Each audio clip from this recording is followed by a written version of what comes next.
नमस्कार, जय श्री श्याम, राधे राधे। बेटा बेटा आज एक्सरसाइज 1.1 का question number 3, question number 4, question number 5 इस वीडियो के अंदर सॉल्व करेंगे। और बेटा इस यकीन मानो इस वीडियो के अंदर सारे क्वेश्चंस करा दूंगा, आपके एनसीईआरटी से डाउट तो नहीं रहने वाले हैं। तो स्टार्ट करते हैं बिना समय गवाए अपना क्वेश्चन है find the LCM and HCF of the following integers by applying prime factorisation method. बेटा एलसीएम और एचसीएफ निकालना है इन क्वेश्चनों के, तीन पार्ट है क्वेश्चन में, तो यानी इनको निकालना है प्राइम फैक्टराइजेशन मेथड का यूज करके। बहुत आसान है। पहला क्वेश्चन ले रखा बेटा 12, 15 और 21 का अपने को फैक्टर्स एलसीएम और एचसीएफ निकाला। एचसीएफ निकालने के लिए तीनों का बेटा मैं अलग अलग करता हूं फैक्टर करना, तो आपको आता ही है, पहली वीडियो में सिखा रखा है। क्वेश्चन नंबर 1 में सिखाया है मैंने आपको। 2 से करोगे आएगा 6, फिर 2 से करोगे आएगा 3, 3 से करोगे आएगा आपका 1, 15 को पहले 3 से करेंगे आएगा 5, 5 से करेंगे आएगा 1, 3 से होगा 7 और 7 से हो जाएगा 1। बेटा डाउट तो नहीं है, आई होप। 12 का फैक्टर क्या होगा बेटा 2 इंटू 2 इंटू 3 और 15 का फैक्टर हो जाएगा 3 इंटू में 5 और 21 का फैक्टर 3 इंटू में 7। जो तीनों में है बेटा वही होगा इसका एचसीएफ यानी हाईएस्ट कॉमन फैक्टर। तो वो 3 यहां भी है, 3 यहां भी है और 3 यहां भी है, 3 तीनों के अंदर है, तो 3 हो जाएगा इसका एचसीएफ। यही बेटा अगर आपको एलसीएम निकालना है तो आप डायरेक्ट, इसे मैं लास्ट वीडियो में क्वेश्चन में सिखाया था, डायरेक्ट एलसीएम निकालना बिना दोबारा फैक्टर करे। अदरवाइज आप ऐसे भी फैक्टर करके एलसीएम निकाल सकते हो। 2 से होगा 6 आएगा, फिर 2 से अभी हो रहा है 3 आएगा, 15, 21। जो नहीं होगा उसका आप वो लिख दोगे, छठी क्लास सीखते हो बेटा। फिर 3 से होगा 3 1 जा 3, 3 5 जा 15, 3 से 1 जा 21। आप किससे हो रहा है बेटा 5 से 1, फिर 5 1 जा 5 7, फिर 7 से होगा 3 1 1 1। अब इसका एलसीएम क्या आ जाएगा बेटा, एलसीएम होगा 2 इंटू 2 इंटू 3 इंटू 5 इंटू 7। देखो बेटा 2 2 जा 4 और 4 3 जा 12, 12 5 जा 60 और 60 इंटू में 7 करोगे तो आ जाएगा बेटा 420, जो इसका एलसीएम होगा। I hope it's clear. आसान सा है, बिल्कुल बच्चों वाला क्वेश्चन है, कॉन्सेप्ट के साथ आराम से सिखाएंगे आपके अजीत भैया, ताकि आपको एनसीईआरटी में डाउट तो ना ही रहे। स्टार्ट करते बेटा नेक्स्ट पार्ट। सेकेंड पार्ट बेटा दे रखा है आपको 17, 23 एंड 29। सबका फैक्टर बेटा को 17 का फैक्टर आपको नजर आ रहा है 17 1 17, 23 भी एक प्राइम नंबर है तो ये सेम अपने आप से होगा, और 29 भी एक प्राइम नंबर है बेटा तो ये भी खुद से ही होगा। अब बच्चे देखो इसमें कुछ भी कॉमन ना हो, वहां 1 होता है कॉमन, तो इसका एचसीएफ कितना आ जाएगा 1 आ जाएगा। और रही बात एलसीएम की, तो एलसीएम हो जाएगा 17 इंटू में 23 इंटू में 29, जो इसका होगा एलसीएम। आंसर आएगा बेटा 11339।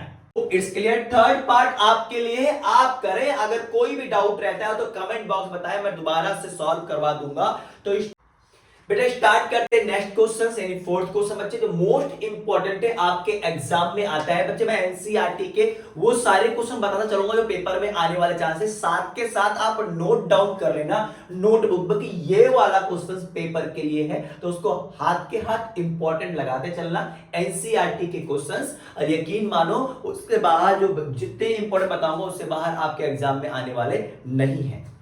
बेटा next fourth question, one of the most important, paper में आएगा फॉर 1 मार्क्स।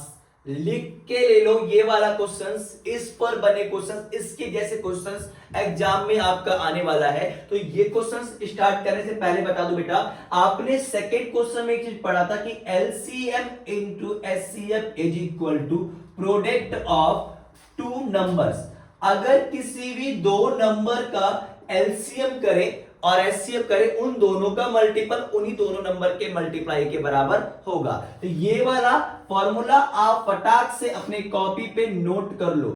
क्वेश्चन में लिखा बेटा LCF of HCF of 306 and 675 का जो दे रखा है 9, और निकालना क्या है, इन्हीं नंबरों का एलसीएम निकालना है। एलसीएम आपको फाइंड आउट करना है। क्या फॉर्मूला था? एलसीएम इनटू में HCF is equal to product of two numbers. ठीक है बेटा, प्रोडक्ट ऑफ है टू नंबर, यानी कि एलसीएम अभी मुझे नहीं पता है, मुझसे मत पूछो। एचसीएफ क्या है बेटा अपने पास? 9 दे रखा है, और दोनों नंबर कौन से हैं? एक नंबर 306 और एक नंबर है अपने पास 657। देखो ये मल्टीप्लाई में तो कहां पहुंच जाएगा बच्चे? ये डिवाइड में जाएगा। 306 इंटू में 657 अपॉन में 9, 9 1 जा 9, 9 3 जा 27, कितना बच गया यहाँ पे? 3 तो 36 हो गया, और 9 4 जा 36, 34 का मल्टीप्लाई अगर मैं कर दूंगा तो आ जाएगा 22338। मल्टीप्लाई करके बेटा चेक कर लेना, आई होप इट्स क्लियर। तो ये है आपके एनसीईआरटी का वो क्वेश्चन जो एग्जाम में पूछा जाता है बेटा। अगर आपको वीडियो पसंद आ रहा है तो प्लीज भाई के लिए एक लाइक तो बनेगा, अजीत भैया के लिए लाइक बनेगा, क्योंकि अजीत भैया ने वादा किया कि आपको इस बार बोर्ड में 95 प्लस करवाने का।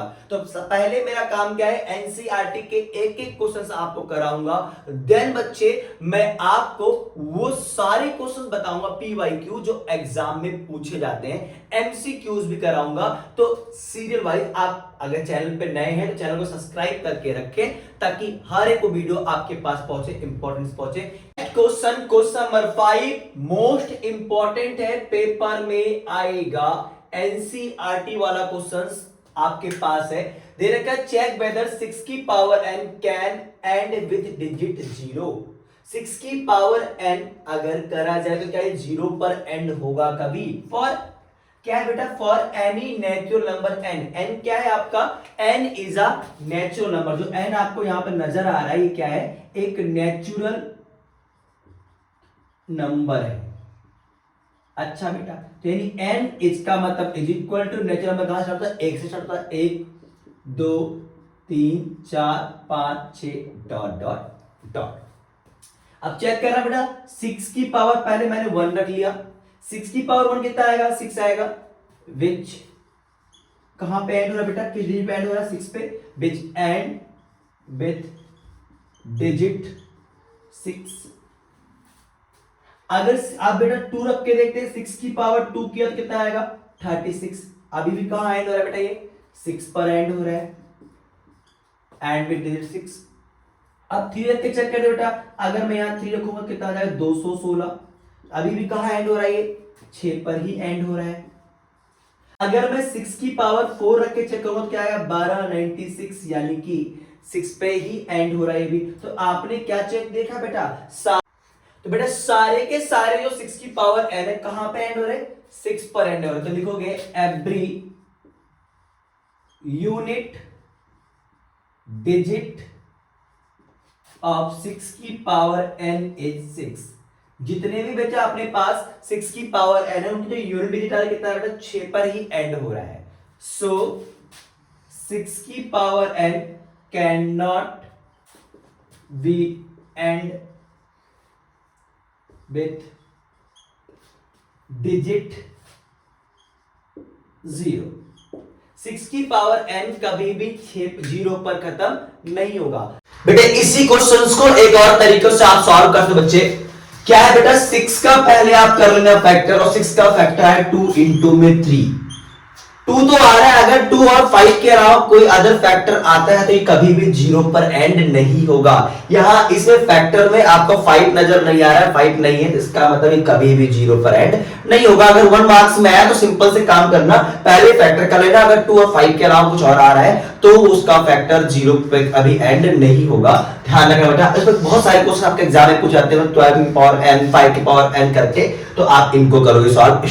आई होप बच्चे आपको क्वेश्चन समझ में आया होगा। अगर कोई भी डाउट रह रहा है तो फटाफट कमेंट में कमेंट ठोक दो बच्चे, अपने प्रेजेंट लगाओ। अगर आप नए सब्सक्राइबर हो तो बेटा पक्का कमेंट करके बताओ कि हाँ भैया मैंने आपका चैनल ज्वाइन कर लिया है, मुझे भी 95 का टारगेट कंप्लीट करना है इस बार, ताकि अजीत भैया का जो प्रॉमिस है आप लोग के साथ, बच्चों के साथ, वो पूरा हो सके। अब मिलते हैं बच्चे नेक्स्ट वीडियो में 2 और क्वेश्चंस के साथ, उसके बाद अपना एक्सरसाइज 1.1 कंप्लीट हो जाएगा। मिलते हैं नेक्स्ट वीडियो में, तब तक के लिए नमस्कार, जय श्री श्याम, राधे राधे बेटा।